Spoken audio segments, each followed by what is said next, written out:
It's the Ralph Nader Radio Hour. Stand up, you've been sitting way too long. Welcome to the Ralph Nader Radio Hour. My name is Steve Scrovan, along with my co-host David Spellman. Hello, David. Good morning. And of course, the man of the hour, Ralph Nader. Hello, Ralph. Hello, everybody. Today, we're pleased to be joined by law professor and author Randall Kennedy to reflect on the legacies of Randall Robinson, Harry Belafonte, and Glen Ford. All three men were lifelong Black activists advocating for human rights at home and abroad. Randall Robinson was a civil rights attorney, human rights activist, and author. He spent his career fighting against apartheid, fighting for democracy, and working to influence America's foreign policy toward Africa and the Caribbean. Harry Belafonte used his success as a singer and actor as a platform for his activism and brought the entertainment industry's clout and financial support to civil rights and human rights causes. Glen Ford was a committed socialist, a Vietnam-era military veteran, and a member of the Black Panther Party. He served as a Capitol Hill, White House, and State Department correspondent for the Mutual Black Network. In 1977, he co-founded America's Black Forum, which was the first nationally syndicated Black-oriented program on commercial television, and he co-founded the Black Agenda Report in 2006. We're going to discuss all three of these very important figures with Professor Kennedy. And as always, we'll check in with our corporate crime reporter, Rosa Mokhyber. But first, let's pay tribute to some very important activists. David? Randall Kennedy is Michael R. Klein Professor at Harvard Law School, where he teaches courses on contracts, criminal law, and the regulation of race relations. He's the author of several books, including Contracts, Happiness and Heartbreak, For Discrimination, Race, Affirmative Action, and the Law, and Say It Loud on Race, Law, History, and Culture. Welcome back to the Ralph Nader Radio Hour, Randall Kennedy. Thanks so much for having me on. Thank you very much, Randall. To our listeners, this is an unusual type of program. We're going to pay tribute to the careers of three African-American pioneers in furthering justice in our society: Glen Ford, Randall Robinson, and Harry Belafonte. And we're pleased that we have someone who has known of their careers and what they've done and why they should be remembered, and not just in terms of nostalgia and respect, but in terms of future forays in the eternal struggle for a just society. There's a lot to learn from these pioneers. So let's start, Randall Kennedy, with Glen Ford, who passed away on August 18th, 2021. And in his obituary in the New York Times, it was begun this way, quote, Glen Ford, who over a 50-year career was a leading voice among progressive Black journalists and a constant scourge of the liberal establishment, especially Black politicians like Barack Obama, died on July 28th in Manhattan at the age of 71, end quote. He also was very critical of the Congressional Black Caucus in Congress. Could you give us your take on Glen Ford? I will, but let me preface my remarks by saying that you've chosen three very interesting people, and I think that one thing that listeners should keep in mind is that the three that you've chosen, I think, are all progressive. They are very different, and I think that's a useful thing to keep in mind because I think that the tent of progressivism should be a large tent. Not everybody's going to think the same, and indeed, there's going to be some friction between various tendencies amongst progressives. Now, let me answer your question. You asked about Glen Ford. Glen Ford, of the three that you've mentioned, Glen Ford between Randall Robinson and Harry Belafonte, Glen Ford would probably be the furthest to the left. He would be the one who would be the most radical of this threesome. He was a person who believed that the United States is not just imperfect, to use a word, for instance, that President Obama would use. President Obama would say, well, the United States is imperfect. No, Glen Ford would say that the United States is radically unjust, and that the only way to really redress the problems that are in American society is through, taking some very strong, radical potions, radical medicine. Glen Ford really wanted the political economy of the United States to be transformed. He was not a person who wanted Black people to be integrated into the United States of America that currently exists, with just a bigger piece of the pie going to Black people. He was a person who wanted the whole thing to be reshuffled. So Glen Ford was a true radical. I have to tell you, I agreed with some of the positions he took, but I disagreed with some of the positions he took. But he was a strong, principled radical. So let me give you an example of how he was principled. There came a time when, I think it was during probably the first administration, the first term of Barack Obama, and Angela Davis of radical fame had a lot of nice things to say about Barack Obama. And Glen Ford took out after her and said, what are you talking about? This guy, yeah, he's Black, but he has values that are really values that, any radical should be challenging, and challenging very strongly. So he was a guy who was really willing to come out after people, including, by the way, me. And so, I doff my hat. I tip my hat to Glen Ford. He was a strong progressive. He really wanted to push the United States of America in a more progressive direction, and he stuck at it. He was quite an accomplished journalist, too. He was a journalist in Washington, D.C. He was a critic of the mainstream news media, a critic of what he called the Black misleadership class.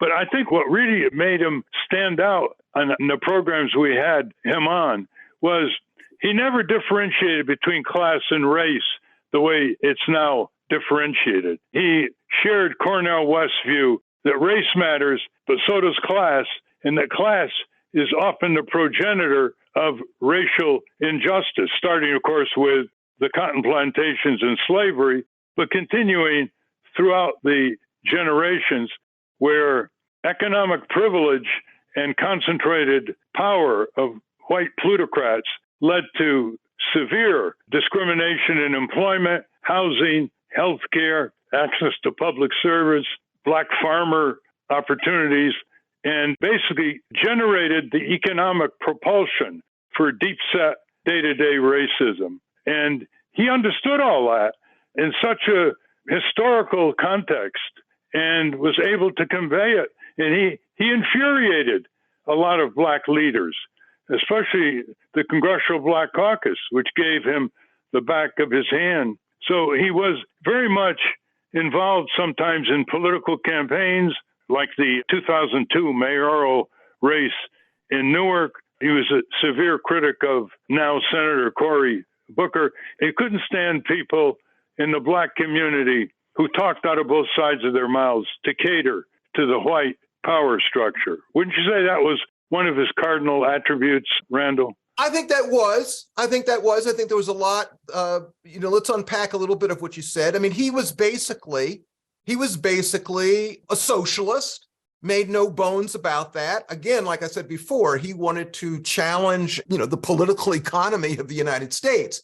One of the things that's sort of interesting that's happened over the past, let's say, 25, 50 years maybe, is the sort of conflict between people who push very strong a racial critique of American society. It's about race. And it's, lodged very strongly in, the Black Power movement, or going back further even, Black nationalism. So you have that strand, but you also have a longstanding socialist strand among Black progressives. One might think of, great A. Philip Randolph. One might think of Bayard Rustin. One might think of, Martin Luther King Jr. And that strand really stresses the importance of the class dimension And one thing that has happened is that there's some degree of friction between the people who really push a discussion of class versus the people who push race. And sometimes these tendencies have really been at loggerheads with one another, and there's been some degree of hostility between them. And, Glen Ford was very much in the camp of those who insisted that at every point, those who want to really do something about the race problem in American life have to be keenly attentive to the class problem in American life. And when he founded the Black Agenda Report in 2006 with several of his colleagues, he made that point again and again and again. And his legacy most immediately is the Black Agenda Report and the colleagues who are furthering that format of communication to a larger audience. Any last comments before we turn to Randall Robinson? No, this has been helpful. I'm glad that you have, urged people to remember and recall Glen Ford. I want to go back. You were speaking earlier with the economist Benyon Applebaum, and he said something that I think is really worth underlining. He said that, progressives, he thought, don't pay enough attention to stories, don't pay enough attention to myths. I think he's right. And along with that is, I don't think that progressives pay enough attention to the people who have been in their camp. We don't pay enough attention to people who have passed away. We don't pay enough attention to recalling people who have been heroic within our midst. And again, I say this as a person who is sometimes, extremely critical of some of the people that you've mentioned, including Glen Ford. I mean, I think that practical politics is very difficult. Sometimes compromises have to be made. And, Glen Ford was really allergic to compromise. And, I think that sometimes one does have to compromise. I think that sometimes getting 3/4 of a loaf is worth some degree of compromise. Now, Glen Ford wasn't like that.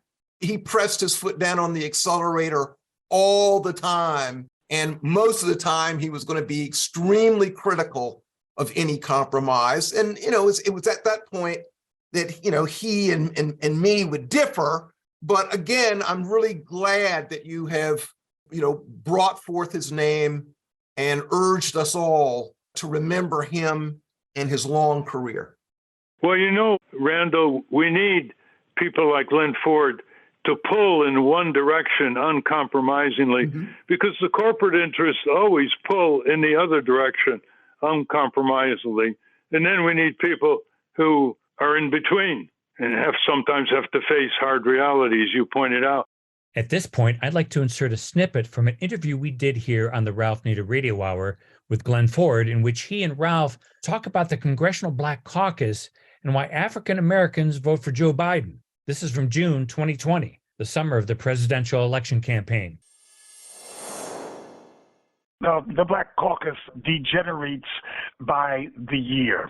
They used to have, about 12 or 14 members who could be counted on to vote correctly on most social justice and even foreign policy, anti-war issues. But that little core of at least passable progressives has really shrunk into maybe 7, and I'm not sure about them. The whole new crop of Black Caucus members, except for a couple in the last 6 or 7 years, has been almost uniformly putrid. The problem here is the duopoly system of the United States. In the duopoly, in which there are 2 corporate parties, one of those parties in the United States, because it is a racist society, one of those parties is always the white man's party. That is the party whose organizing principle is white supremacy. And since 1968 or so, that's been the Republican Party, used to be the Democratic Party. But always one of those parties is the white man's party, which means that effectively Black America is relegated to one party. It becomes a one-party state. And since the Democrats opened their arms to both Black voting and in the 1960s, Black America has become totally infested with the Democratic Party. All of our civic organizations become annexes of the Democratic Party every election cycle. The churches are bastions of the Democratic Party. Fraternities and sororities act as organizing centers for the Democratic Party. So it is a true infestation. And what is amazing about the current wave of protest is that it is occurring in an election year. Election years in the United States totally soak up all of the attention. People put down their Occupy Wall Street banners and start doing their duty to the duopoly during election years. But here we are, very late in that year, approaching the time that if it weren't for coronavirus, we'd be looking forward to the major party conventions, and yet the movement is still in high gear. That alone sets this wave apart from the usual profile. Let's go to Joe Biden. Why do the blacks vote for Joe Biden? If you have this one-party situation, that is, if you're going to be involved in this duopoly politics, you have no choice but to support the Democrats if you're Black. But that is, unless you understand that movement politics, the politics of people in the street, is even more powerful. But if you're going to vote for the Democrat, if the white man's party is actually the existential threat, and especially with Trump at the helm of the Republican Party, lots of Black folks do feel that way, that the Republican Party is an existential threat to Black folks. We get the situation every presidential cycle in which Black folks feel that their real job in the primary election is to pick the Democrat who has the best chance of beating the Republicans, the white man's party.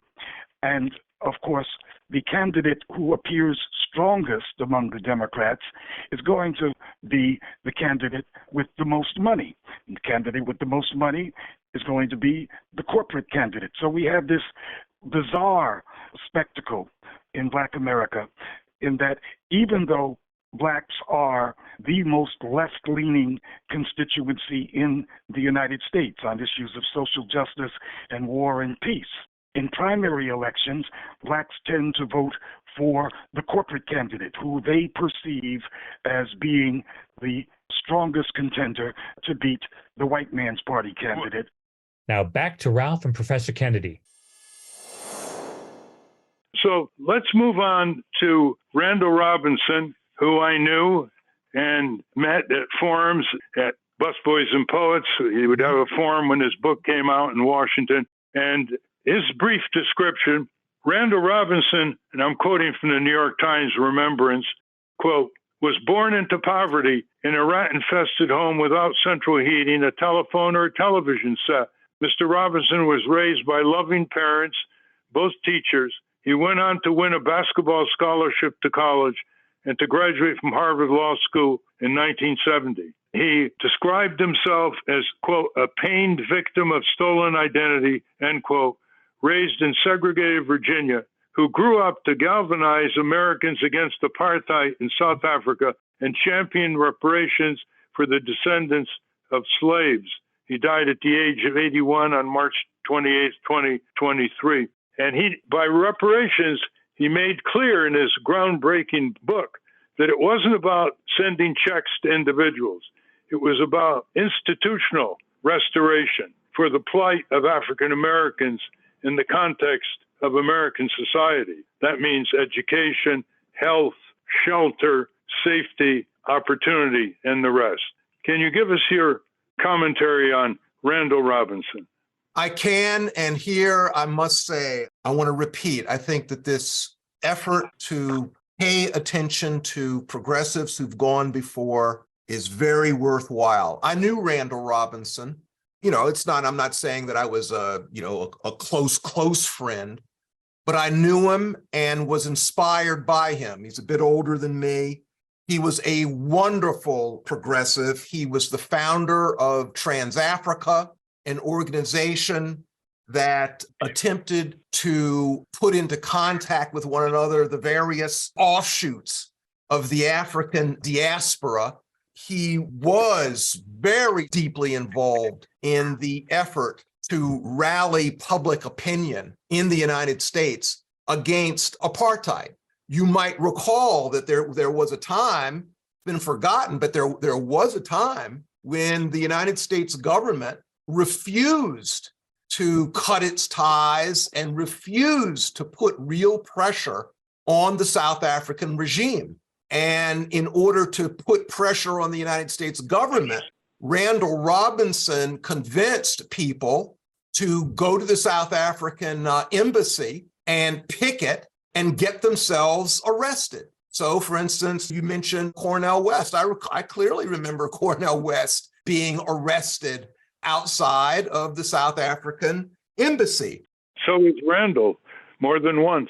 Oh, Randall Robinson, many times. And I mean, he was the architect, really. Randall Robinson was the architect of the anti-apartheid struggle in the United States. And he conducted the struggle on various levels. I mean, part of it was diplomatic, part of it was street level, people just getting arrested in protests. A lot of it was public education. Let's just have meetings in which the public learns about the ugly reality of apartheid. Meetings in which the public learns about the ugly reality of United States support of the apartheid regime. So Randall Robinson was very important in that respect. He was also important, as you mentioned, with respect to reparations. Randall Robinson, I remember having a talk with him. It was a very poignant talk because I said, you've left the United States. He did. He left the United States. He spent much of the last couple of decades of his life, he spent in St. Kitts. And we talked about that. And he talked to me about how he felt that the United States government had really just profoundly disappointed him and other Black people. He said, I was fully prepared to love the United States of America, but the United States of America was not prepared to love me and people like me. That's the way he felt about it, and that's why he left. And one of the things that really resonated with me so strongly is because that was very largely the point of view of my father of blessed memory. So Randall Robinson was a man who used his education, and he had a very fine education, but he used his education to challenge the United States, particularly United States foreign policy, particularly United States foreign policy as it pertained to African affairs and Caribbean affairs. That's where he really focused his attention. And people ought to remember that and remember him. Haiti as well. He championed democracy in Haiti and supported President Aristide. And he committed himself very deeply to the cause of the Haitian people. But as you indicated, his main focus was on the entrenched disparities and gross inequities in the United States. And he was tormented by that. He was a person that didn't smile easily. He always had it on his mind because it's the way he grew up, what he had to confront, and how resistant reform efforts have been, because there always seems to be a rebound. And now we see it in many of the southern state governors and legislatures in the voter suppression area and other policies that just happen to be directed disproportionately to minorities and other poor whites. I would agree with you with one slight amendment. I think that Randall Robinson is a person who really was a thoroughgoing Pan-Africanist. I think that he certainly felt the pain experienced by his fellow African Americans, but he also felt the pain experienced by Haitians. He also felt the pain experienced by people in South Africa. He had a wonderful, deeply developed sense of empathy, an empathy that did not stop at the borders of various nation states. He had an empathy that was capable of crossing international boundaries, and he was able to sympathize with, frankly, people all around the world, but he had an especially keen focus on things African. And like I said, his work, if I had to put a finger on it, the most important work he did, I would say that the most important work he did had to do with his rallying public support for the anti-apartheid movement. And I don't think he ever got the thanks that he should have received.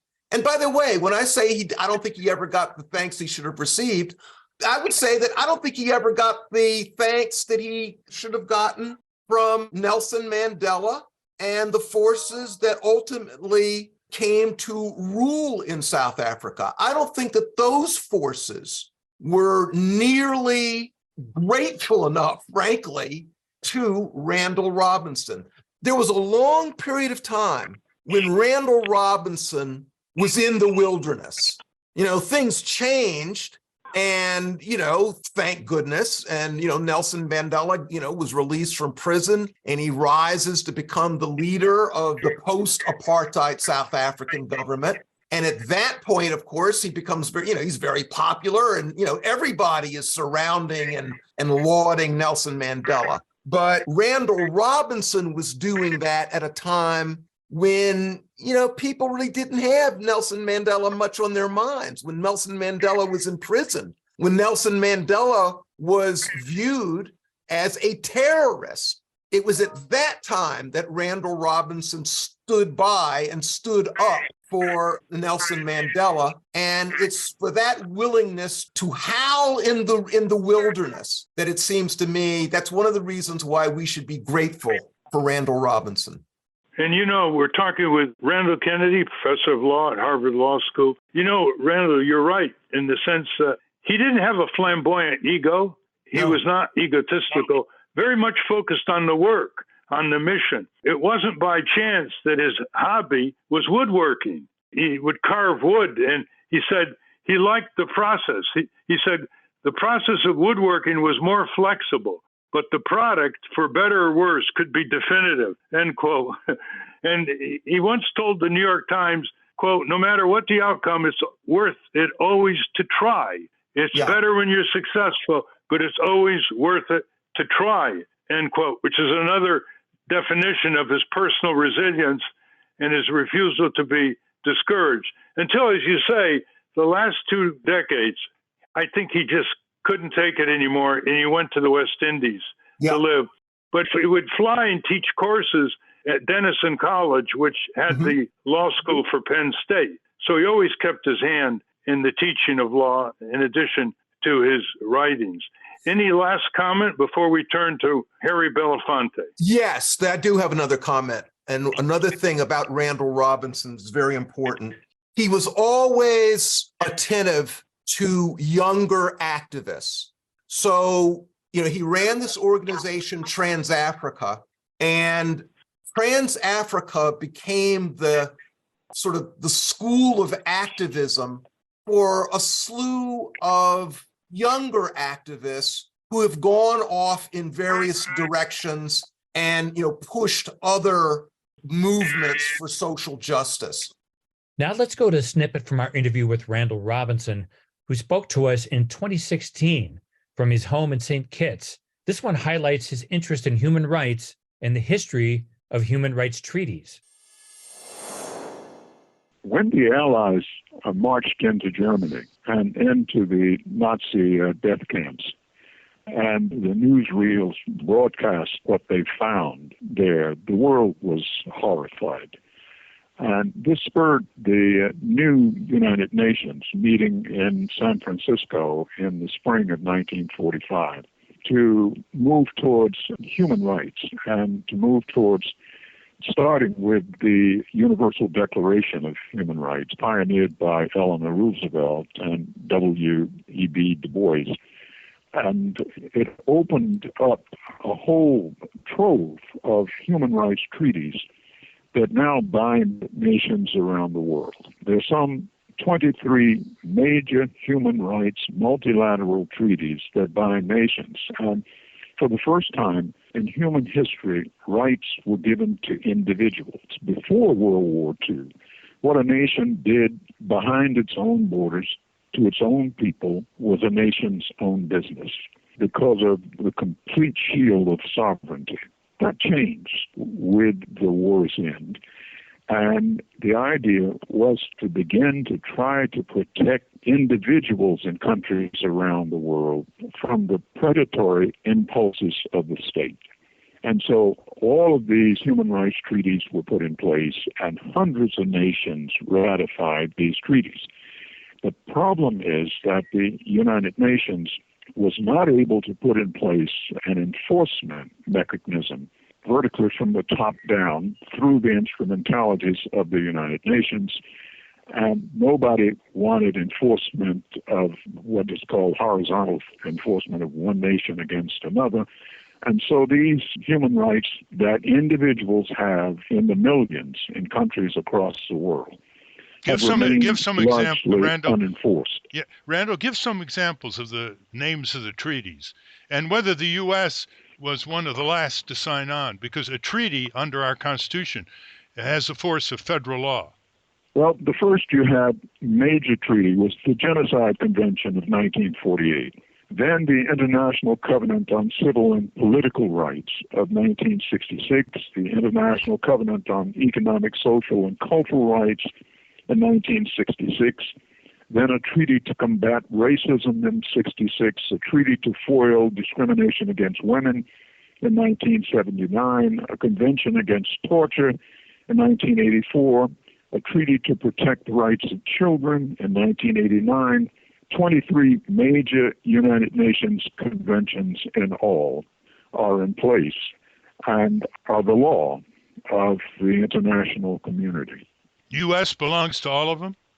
No, the United States remains the only nation in the West, the only industrial democracy in the world that has not ratified the Women's Convention. The U.S. has not ratified the Child's Convention.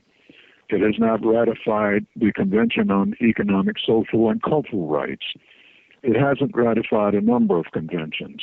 The U.S. recognizes the jurisdiction of no international human rights court, including the International Criminal Court. The U.S. does not respect the jurisdiction of that. In part, this has to do with the founding of the U.S. and as much as its constitution and laws were said to be self-given. And so the U.S. doesn't consult other nations, doesn't regard other nations' laws. And I think that has hurt us a bit in the world because the U.S. should be a bigger part of the fabric of what has happened than we are. Now back to Ralph and Professor Kennedy. So let's turn now to Harry Belafonte, which just about everybody knows. The Times started its remembrance when he passed away in April 2023 at the age of 96. They said, quote, Harry Belafonte, who stormed the pop charts and smashed racial barriers in the 1950s with his highly personal brand of folk music, and who went on to become a dynamic force in the civil rights movement, passed away in the Upper West Side of Manhattan. The cause was congestive heart failure. I remember Randall as a law student at Harvard when his first song came out, the Banana Boat song. I would hum, "Day-o" on my way to Langdell Hall. That's the kind of impact it had on a very few of us at the law school. And his album Calypso just took the country by storm. He reached the 1 million volume sales for the first time just before Elvis Presley started hitting the stage. And his friendship and support of Martin Luther King, the civil rights movement, sit-ins, student groups continued as he used his visibility to give visibility to many others. A really extraordinary, versatile person. Give us your commentary on Harry Belafonte. Harry Belafonte was one of the greats. And one of the things that distinguishes him is that he remained a champion of social justice movements, even as he himself became extremely successful. He was extremely glamorous. Everything was open before him. He could have just shut up and enjoyed his stardom, no problem. But that's not what he did. He enjoyed his stardom, he enjoyed his glamour, but he shared it and he used it. That's right. He embraced Martin Luther King Jr. And he didn't just embrace Martin Luther King Jr. when Martin Luther King Jr. was focusing mainly on matters of race. He continued to embrace Martin Luther King Jr. when Martin Luther King Jr. came out against the Vietnam War, when Martin Luther King Jr. opened up his vision to have more of a class emphasis.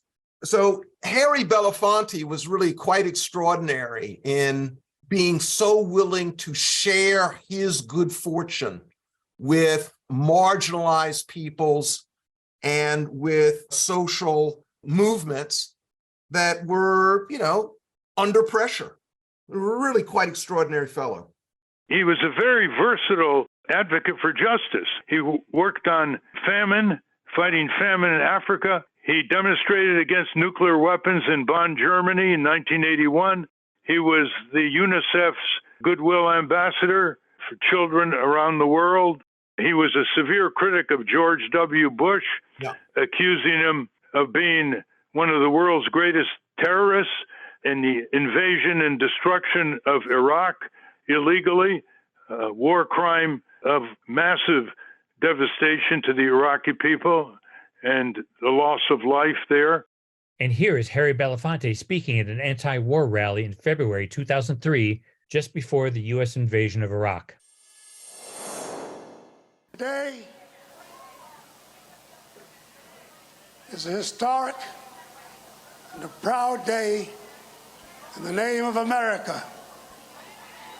The world has sat by with tremendous anxiety and with great fear that we did not exist. They have been told and they have felt that what our country, with its press and the leaders in the administration have said, we today invalidate all that. We stand for peace. We stand for the truth of what is at the heart of the American people. This is not the first time that we as a people have been misled by the leadership. We were misled by those who created the falseness of the Bay of Tonkin, which falsely led us into a war with Vietnam, a war that we could not and did not win. We lied to the American people about Grenada and what was going on in that tiny island. We've lied to the American people about Nicaragua, El Salvador, Cuba, and many places in the world. And we stand here today to let those people and others know that America is a vast and diverse country, and we are part of the greater truth of what makes our nation. Dr. King once said that if mankind does not put an end to war, war will put an end to mankind. The thing about Harry is celebrity didn't go to his head to join the jet set and be part of the celebrity news cycle. it went to his using his prominence to further other justice movements. Yeah. Just what you said, Randall. It's quite a remarkable persistence right to the end of his life. He was never jaded. He was resilient, had an insatiable curiosity. Wouldn't you think that was one of his trademarks? His versatility of the way he defined justice. I think that that's true. And I also think that some of the things that you just mentioned, for instance, his opposition, his intense opposition to the war in Iraq, really caused him personal heartbreak. When Mrs. King died, when Coretta Scott King died, you might recall that there was a big funeral service. It was nationally telecast, and Harry Belafonte was not there. He was not there because basically it came down to President Bush being there, or his representatives being there, or Harry Belafonte being there. And a decision was made that, well, there would be a preference for the highest leadership of the United States government. And so Harry Belafonte, he did make a big fuss about it. He stepped back, but he did not quiet. He did not mute his intense criticism of the Bush administration. And, it seems to me that in talking about progressives, and here I'm going to sort of pick up a point that I've made before, there are going to be conflicts, there are going to be dilemmas. And Harry Belafonte, at various points in his life, had to grapple with that. Because after all, he was a guy, he had lots of money, he had lots of stardom, he knew lots of important people, and sometimes those things came into conflict with the people that he wanted to advance, social justice activists. And one of the things that was so remarkable about him is that he embraced his activism and his activist friends. And I think one of the things that enabled him to do it was his recollection of his mother. I often heard him talk about his mother. His mother was a very modest woman who, worked with her hands. I think she was a domestic for a period of time.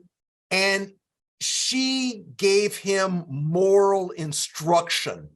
And he took that to heart. He talked about his mother and how his mother's example centered him. And I think that, his mother, again, very modest person, not a star, but it was the example of his mother that helped to keep his head screwed on in a good fashion.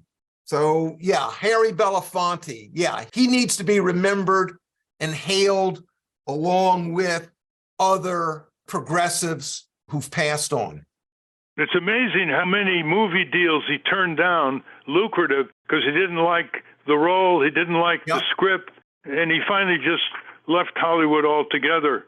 So it wasn't like he was going for the bucks and putting it to good use. He would turn down the bucks on principle, and he would speak out about that. He also was, not surprisingly, very critical of Donald Trump when Trump said to black people, "What do you got to lose with my candidacy?" Like, what do you got to lose?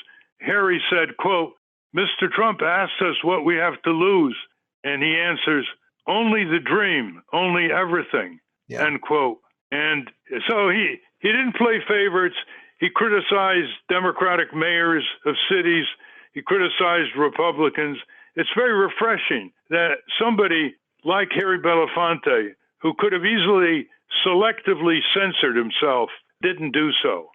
Yeah.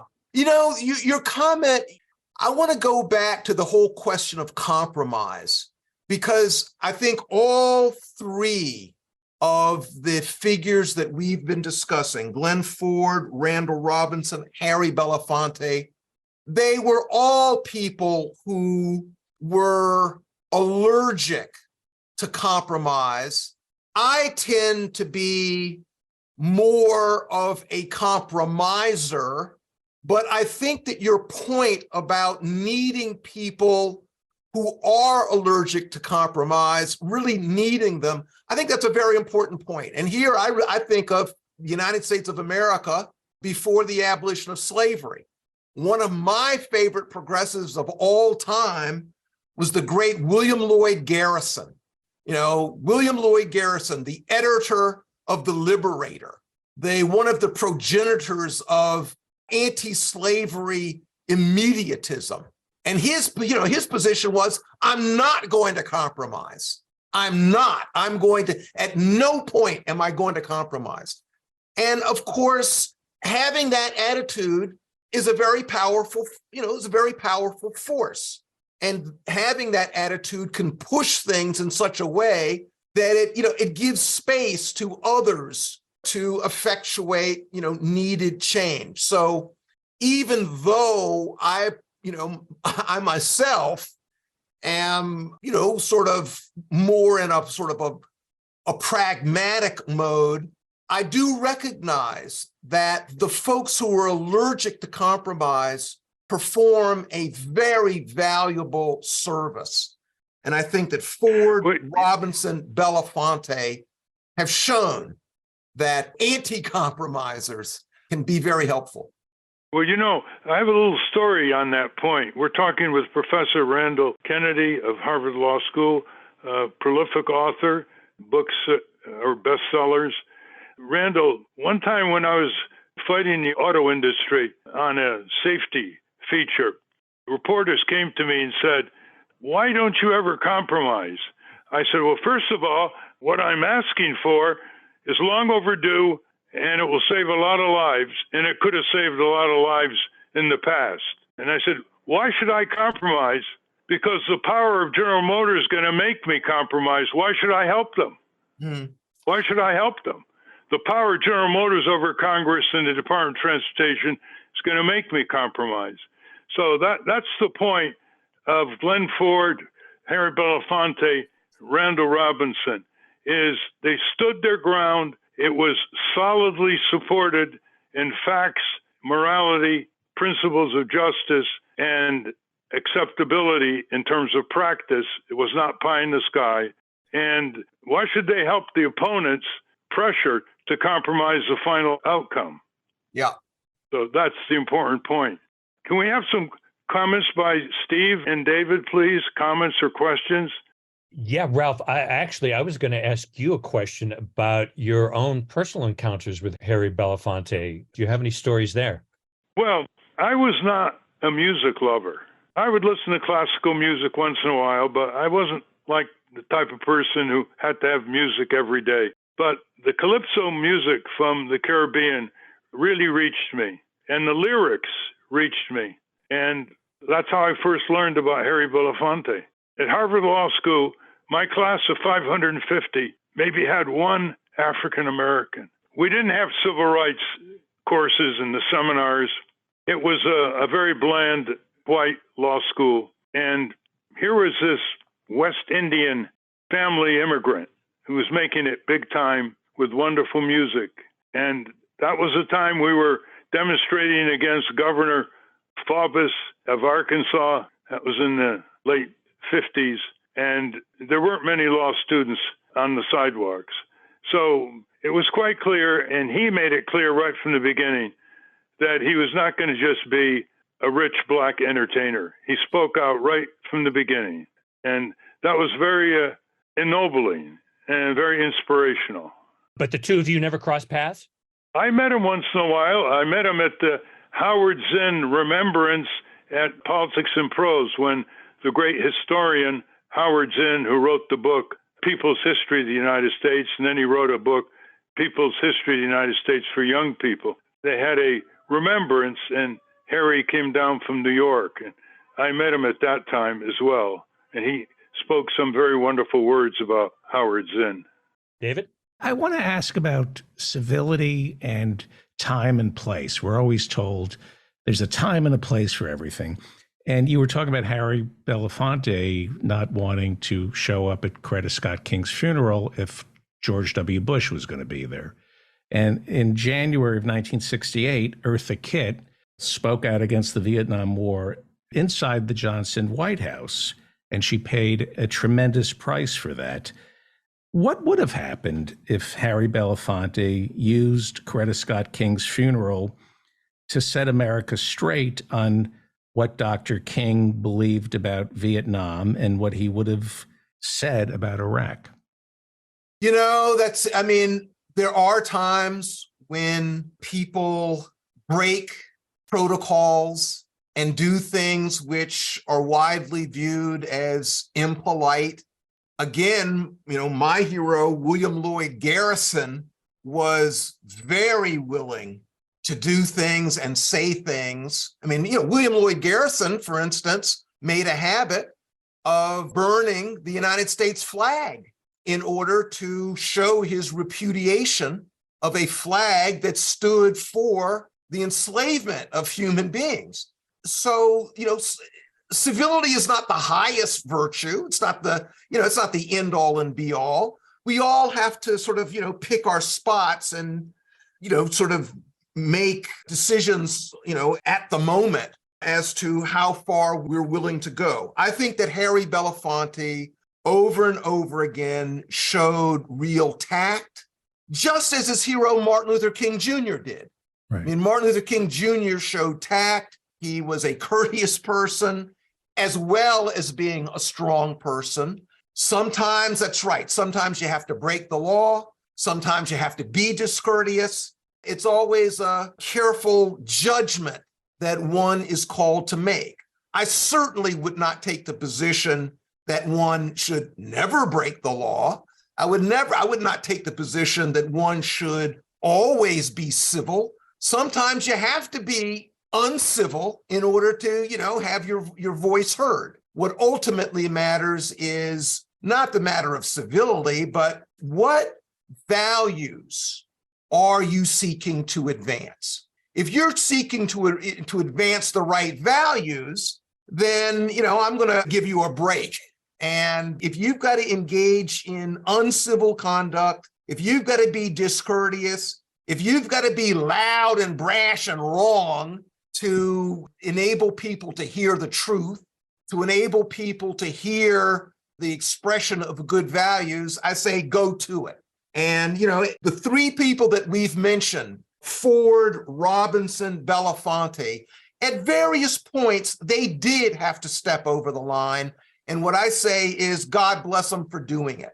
Because if you're fighting against, if you're in a marginal position and you're fighting against the powers that be, yeah, you're going to have to step over the line sometimes, because after all, it's the powers that be that create the boundaries in the first place. And you can't, what the heck? You can't always, play by the rules that are handed down. Sometimes you've got to break those rules. History confirms what you're just saying in great abundance. Almost every social justice movement starts with nonviolent civil disobedience in our country, whether it's the anti-slavery movement, whether it was women's movement, the environmental movement, certainly, the student protest movement, the anti-war movements. That's the way they broke through the Iron Curtain of the media. That's the way they reached people who couldn't be reached otherwise. And so nonviolent civil disobedience is a major chapter in the annals of the historic struggle for justice in our country. And fortunately, it worked in other countries like South Africa, India with Mahatma Gandhi, South Africa with Nelson Mandela, and in our civil rights movement. It just hasn't been given the intellectual credibility by historians that it deserves. I think the current state of our carceral system makes civil disobedience more terrifying. Yeah, one of the things, of course, that's going on right now are efforts to enhance punishments for people who are simply engaged in nonviolent protest. But in various states, laws are being proposed or have already been passed that really engage in hyper punishment of people who are simply seeking to express their disenchantment with things as they are. So yeah, people do need to be very attentive to that. Of course, that is simply conjoined with a number of other things that should make, people very concerned about the state of our democracy.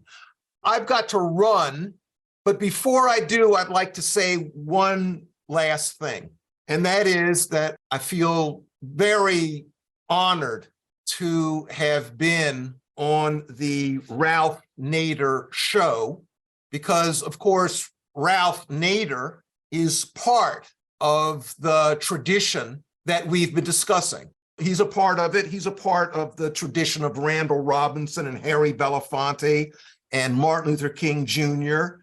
and Julian Bond and John Lewis and Medgar Evers and other people who have tried mightily to push our society in a better direction. So I'm very happy to have been on the show, and I wish Ralph Nader and his associates good luck with carrying on this show. Thank you very much. Well, we're very pleased with having you on, Randall, to comment on these great fighters for justice so the next generation is exposed to their advances, their resiliency, their principled stands, and carry on into the future. Thank you. Bye-bye. We've been speaking with Professor Randall Kennedy. We will link to his work and the work of the three activists we discussed on RalphNaderRadioHour.com. Now let's check in with our corporate crime reporter, Russell Mokhiber. Thank you, Russell. Welcome back to the Ralph Nader Radio Hour. I'm Steve Scrovan, along with David Feldman and Ralph. And that's our show. I want to thank our guest again, Randall Kennedy. For those who are listening on the radio, that's our show. For you podcast listeners, stay tuned for some bonus material we call the wrap-up, including Francesco DeSantis, and in case you haven't heard, a transcript of this program will appear on the Ralph Nader Radio Hour Substack site soon after the episode is posted. Subscribe to us on our Ralph Nader Radio Hour YouTube channel. And for Ralph's weekly column, it's free. Go to nader.org. For more from Russell Mokhiber, go to corporatecrimereporter.com. The American Museum of Tort Law has gone virtual. Go to tortmuseum.org to explore the exhibits, take a virtual tour, and learn about iconic tort cases from history. We have a new issue of the Capitol Hill Citizen. It's out now. To order your copy of the Capitol Hill Citizen, Democracy Dies in Broad Daylight, go to capitolhillcitizen.com. And remember to continue the conversation after each show. Go to the comments section at RalphNaderRadioHour.com and post a comment or question on this week's episode. The producers of the Ralph Nader Radio Hour are Jimmy Lee Wirt and Matthew Marin. Our executive producer is Alan Minsky. Our theme music, Stand Up, Rise Up, was written and performed by Kemp Harris. Our proofreader is Elizabeth Solomon. Our associate producer is Hannah Feldman. Our social media manager is Stephen Wendt. Join us next week on the Ralph Nader Radio Hour. Thank you, Ralph. Thank you, everybody.